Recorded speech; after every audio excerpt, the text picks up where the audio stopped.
profe, muy buenas noches, compañeros. Bueno, esta es la materia de contexto, cultura y realidad socioeconómico. Bueno, este es el análisis sistemático de las transformaciones socioeconómicas del Ecuador, como podemos ver en esta diapositiva. La concentración de, este es el tema de la concentración de la propiedad de la tierra y su influencia en la desigualdad socioeconómica del Ecuador desde la independencia hasta la actualidad. Listo. Este trabajo mío es del objetivo de demostrar que la realidad socioeconómica del Ecuador no es un producto de un solo acontecimiento, sino de una serie de decisiones políticas, económicas e institucionales que a lo largo de la historia han generado consecuencias que todavía podemos observar en el siglo XXI. Por ello, mis diapositivas, yo voy a presentar únicamente hechos históricos, sino que explica las relaciones de causa y efecto entre estos acontecimientos. Listo, vamos a dar inicio. A ver si nos movemos un poquito. Ya. Independencia del Ecuador, que es el primer título, que sería de 1820 a 1830. Ya, listo. Como mi primer punto, esto corresponde al proceso de independencia entre 1820 y 1830. La independencia me permitió que el Ecuador dejara de formar parte del dominio español y se constituyera como un estado independiente. Este fue un cambio muy importante desde el punto de vista político. Sin embargo, el cambio político no significó una transformación inmediata de la estructura económica. Las tierras, la riqueza y el poder continuaron concentrados en grupos reducidos que ya tenían influencia durante la época colonial. Por esta razón considero que la independencia fue el inicio del Estado ecuatoriano, pero no resolvió los problemas relacionados con la distribución de la riqueza. Entonces, para mí la causa influirá en los acontecimientos. Tenemos aquí como podemos, pusimos una conclusión que nos dice que la independencia permitió crear un nuevo Estado, pero no modificó la distribución del poder económico. Listo, también como tenemos aquí una frase y ustedes pueden ver que las antiguas élites mantienen el control político y económico. Como segundo punto, a ver si lo movemos. Ahí ya. Aquí tenemos dos puntos que vamos a continuar a ver, que sería la Organización República, que es de 1830 y 1895, que vamos también a hablar del sistema hacendario. Ya, vamos a englobarle una sola.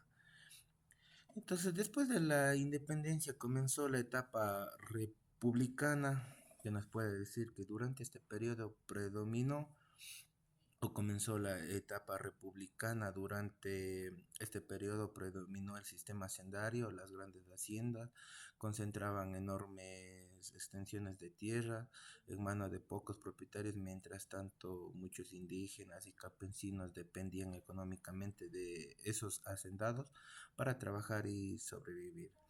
Esta situación produjo una fuerte desigualdad social porque las oportunidades no estaban distribuidas de manera equitativa. Bueno, en esta etapa como una constitución social que fortalece la concentración económica y limitó la movilidad social de muchas personas durante varias generaciones.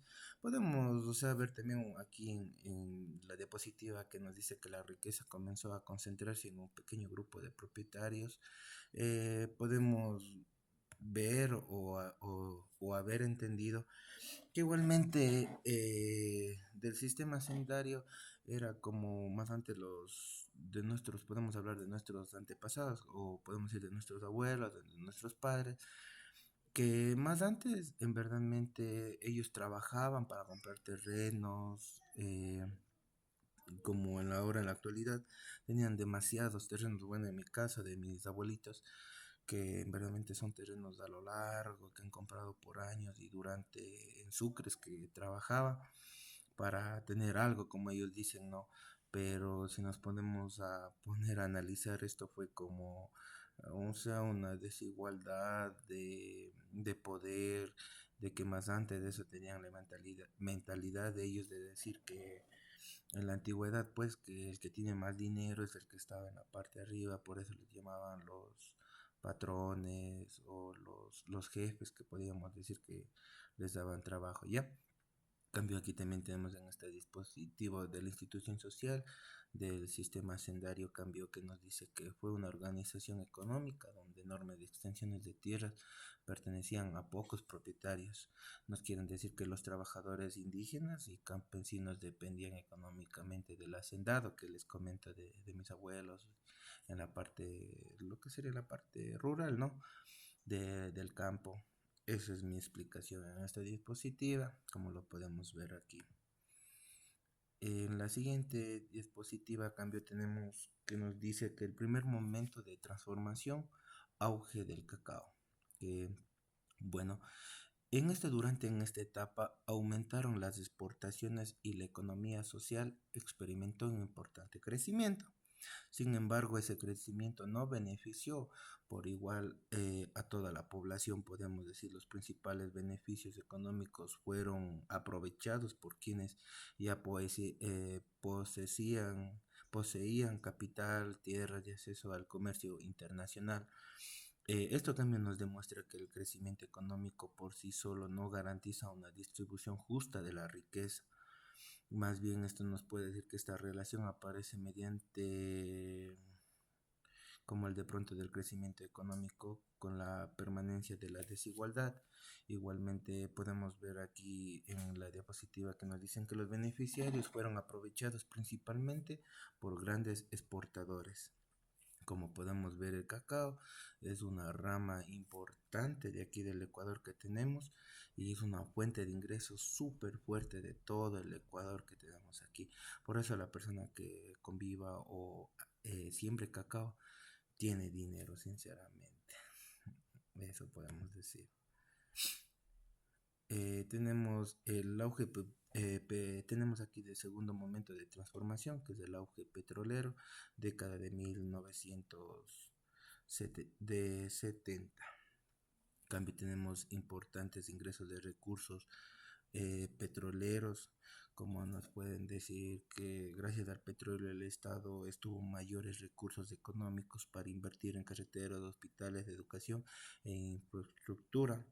Estos avances fueron importantes para el desarrollo nacional. Sin embargo, muchas comunidades rurales continuaron enfrentándose a pobreza, empleo informal y dificultades para acceder a servicios básicos. Por ello, cambio, se observa que existió modernización del país, las brechas sociales no desaparecieron completamente.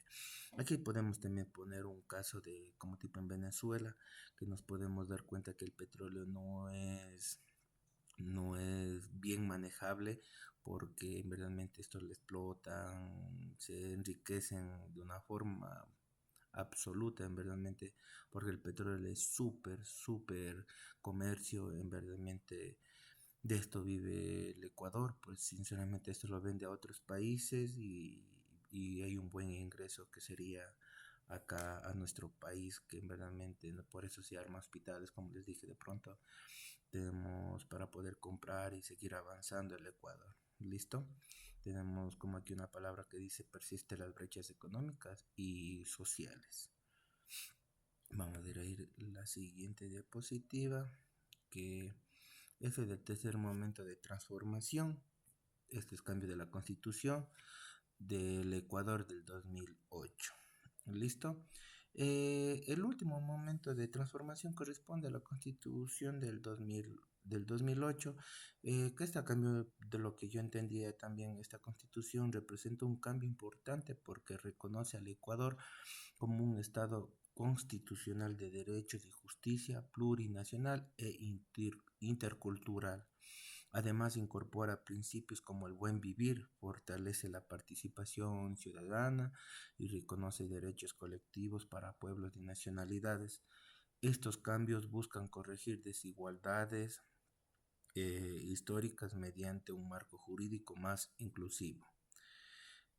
Cambio esto representa un intento de transformar las condiciones heredadas del pasado mediante políticas públicas y el reconocimiento de nuevos derechos. Como igualmente tenemos aquí principales cambios, podemos ver aquí en nuestra diapositiva todos los 2, 4, 6 principales. Pero siempre tenemos una frase que se dice: busca disminuir las desigualdades históricas mediante políticas públicas y reconocimientos de derecho. En esta diapositiva, déjenme verle, listo. Desigualdad persistente en el siglo XXI. La desigualdad persistente, finalmente podemos ya concretar este trabajo diciendo que el proceso histórico actualmente del Ecuador ha logrado importancias, avances económicos, políticos y constitucionales. No obstante, todavía existen diferencias entre zonas urbanas y rurales, desigualdad en el acceso a educación, empleo y salud y oportunidades económicas. Estas desigualdades no surgieron de un día para otro, son consecuencia de procesos históricos acumulados durante casi 2 siglos, podemos decir, que por esta decisión de política y económica produjeron efectos que continúan presentes en la actualidad.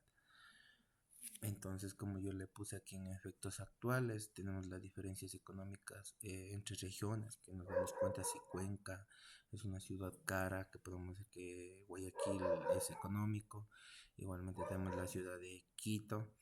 Igualmente tenemos desigualdad de acceso a la educación. Eso también es otro punto de las cuales podemos decir que las privadas tienen tecnología lo último y las fiscales no. O sea, eso también es otro punto. Igual tenemos desigualdad de acceso a la salud, que también estamos ahorita full complicado con esto de Novoa y todo.